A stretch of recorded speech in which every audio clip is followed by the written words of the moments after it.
I've worked on the New Jersey State Plan on and off for about 25 years. It's been sort of a religious calling. I keep getting called back. I try to go away, and they call me back. So I worked for the first 4 years on the development of the plan and managed a unique aspect of the plan called the cross-acceptance process, which to me sounded a lot like what Andreas was talking about in terms of experimentation and learning. And this was structured by a New Jersey state statute, so I'll talk a little bit about that as I go through the presentation. And then I went away. I went to the Department of Environmental Protection, and I worked in environmental regulation and environmental planning for 8 years. And then I was called back to work on the implementation of the state plan among the state agencies. And that was a very different kind of experience because I was dealing with bureaucrats and state agencies and not with planners, and it required a very different kind of approach that was much more management oriented, organizational development oriented, and it was largely foreign to the planners who were working in the Office of State Planning at the time. It required a different skill set, a different language, and trying to address the different cultures that each of the different bureaucracies reflected. Each had its own history, its own narrative, and related to the state plan in very different ways. And then I went off back to academia for 5 years, and the state planning office by that point was in a condition of disrepair and disarray. It had gone through something like a 20-year cycle at that point, but there was a statute that required a reiteration of the plan, because the plan is required under the cross-acceptance process to go through a cycle and be reviewed, revised, and readopted, supposedly on a 3-year cycle. The state has never met that schedule. But they had no staff to rewrite the plan, so they asked me as an external consultant to write the plan. So I was called back a third time over a 25-year period to take into account what had been done in cross-acceptance and rewrite the plan, make the revisions to the plan, which I did. Ed can talk a little bit about this. My respondent, the plan that I worked on was never approved because the administration changed. And now the new administration is working on a new plan. So I borrowed some language from Aaron Wildofsky, who talked about how public policy tends to go through cycles, different stages. This is also somewhat reminiscent of Professor Faluti's remarks and the importance of a holding operation, which I see as part of my role in trying to capture what's been done, so that maybe 7 to 10 years from now somebody will rediscover it and find out what we did. Because quite frankly, the institutional knowledge within the state government right now has been largely lost in the last few years as this plan has moved on. What Wildofsky says is that policies tend to move from a very ambitious vision, which is where I think we were in the 1980s and early 1990s, to an implementation quagmire where we tried to implement the aspects of the state plan, and that was very frustrating. And it was at that point that I began to think about a lot of these issues and why the state seems to execute so poorly, even though we had this great plan, what we thought was a great plan. And then you go through a period of redefinition, of goal redefinition, where you scale back and maybe try to adjust to a reality.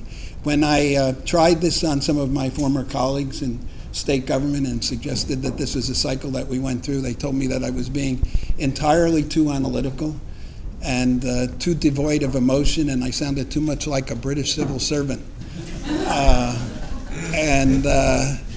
And there was a tremendous amount of emotion involved and a sense of loss by the people who worked on the plan initially, and they wanted to make sure that I conveyed that to you today when I talked about the plan. So I've done my duty in that regard. I think we have to start out by talking a little bit about the context of New Jersey. It's the fourth smallest state. We're going to hear a little bit about Delaware this afternoon. Delaware beats us in that regard, but New Jersey tends to be small. It's the 11th most populous state. It's the most densely populated state with over 1,000 people per square mile. It's got about 8.8 million people, so it's about twice the size of Ireland in terms of its population. 14% of the people living in New Jersey are African American. 20%, or nearly 20%, are Hispanic.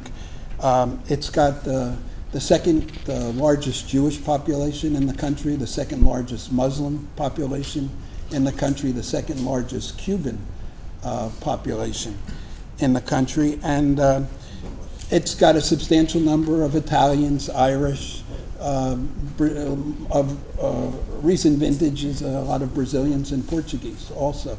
So it's a tremendously diverse state demographically. It's relatively affluent. The median income is about $70,000 a year household income. And it also has a tremendous density in terms of its jurisdictions. 566 municipalities. There's been a state policy to try to consolidate some of those municipalities. I think over the last 25 years we've lost one municipality. We've gone down from 567 to 566. There's 21 counties. The county government tends to be very weak and says very little historically about land use. And there are over 600 school districts. Some school districts don't even have schools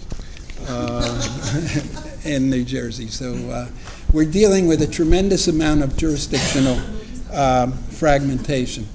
One of the interesting points that I found with Dean Salkin's presentation, which you might find curious, is one of the sources of planning that she listed on the federal level was civil rights.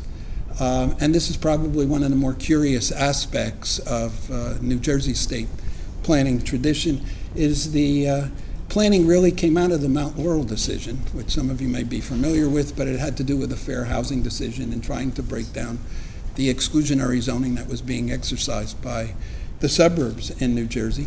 And what's curious about it, and I'll just take a moment to mention this, is that as the federal government was pulling back in the early and mid-1970s in terms of civil rights, the New Jersey Supreme Court, I think rather courageously, stepped into the vacuum and came up with this Mount Laurel decision and also school finance decisions to try to introduce a greater amount of equality and a greater amount of equity between suburban school districts or suburban municipalities and the urban municipalities where low income and racial minorities had become concentrated.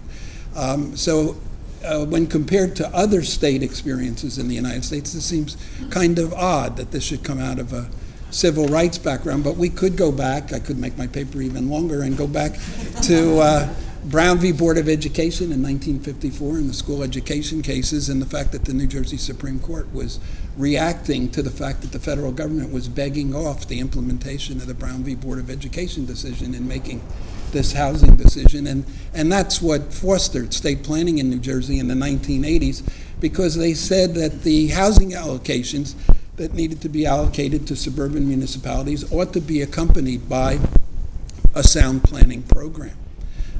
I don't think the justices knew what they were going to get the rest of us in for when they said that, but that then led to the enactment of the State Planning Act in 1986, which got us off and running on the development of the state plan. And then the history of state planning begins to take on a lot of the aspects of state planning in other states, but the ideology is really very different and somewhat unique in New Jersey.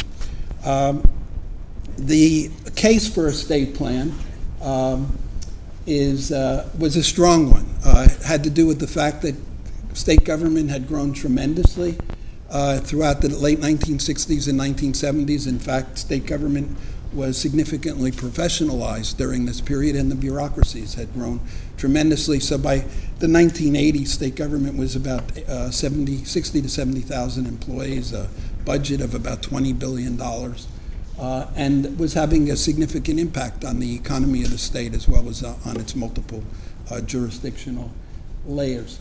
there was a perceived need to be more strategic, to be more coordinated, to be more integrated, to do what we were talking about here in terms of horizontal and vertical integration and coordination among the layers of government and on the same levels of government. And then this was also, as Dean Salkin pointed out, the period of smart growth. And actually, we felt that we had anticipated some of the smart growth discussion that was taking place in Maryland in the late 1980s, and we were really a leg up on other states that began to talk about smart growth in the 1990s. Despite the compelling case for planning, it did not mean that planning was going to be embraced. And this had a lot to do with the political culture of New Jersey, and I'll just quickly go through these. And these were gleaned really in talking to lots of people in personal interviews who've been involved in the state plan. And they pointed out to me something that Ben Franklin said over 200 years ago, that New Jersey is really a keg tapped at both ends. That's because New York City and its metropolitan area drains it in the northeast, and Philadelphia and its metropolitan area drains it in the southwest, which leads to a population of 8.8 million people walking around all the time, a little depressed and suffering from some kind of an identity crisis, whereas even the ball team fans are divided someplace in the middle of the state, with the northern part of the state rooting for New York ball teams, and in the southern part of the state they root for the Philadelphia ball teams. And leads to interesting family arguments if you live in the middle of the state. Landowner expectations in New Jersey also kind of set the political culture, because the state has developed so rapidly in a suburban kind of way in the 1950s and 60s and 70s. Landowner expectations is simply that people expect that if they buy a piece of property and they hold on to it long enough, the population will catch up with them, the infrastructure will catch up with them, and their value of their property will be significantly enhanced. And what the state plan began to do was begin to threaten landowner expectations. They thought that the state was trying to take something away from them, something that was considered an entitlement by private property owners. So that was an important reason for them not to embrace the state plan. There were questions about prior state government enforcement performance. Particularly the development community doubted that the state would ever put its money where its mouth was and would provide the infrastructure that was needed, or that there would be regulatory reform that they were seeking, or that local governments would accept the infringements on home rule, because New Jersey is a home rule state, that would make the state plan possible, and that goes to the local jurisdictions' impacts.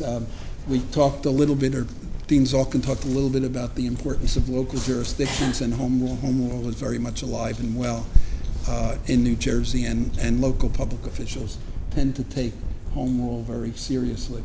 I noted, I think it was in the paper on Ireland, or maybe it was on the UK, talked about corruption and the Celtic Tiger, and how this thing played. This is often unmentioned in academic circles and at conferences like this, but I think it needs to be mentioned. New Jersey, for better or for worse, has a reputation of corruption.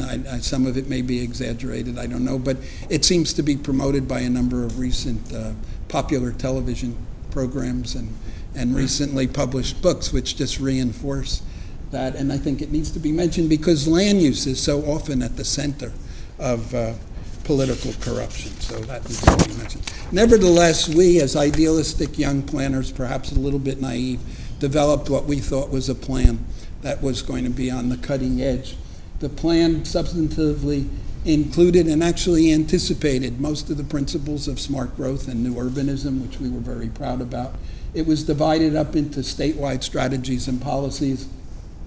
It included a resource management system. This is a map of the state, and it divided the state into originally 5 planning areas. Eventually, they became 7 planning areas, and also a hierarchy of centers. And what we were trying to do was to encourage center-based development. The hierarchy went from major metropolitan areas down to small villages and hamlets, and we developed a set of policies that would apply to each of those senders in that hierarchy.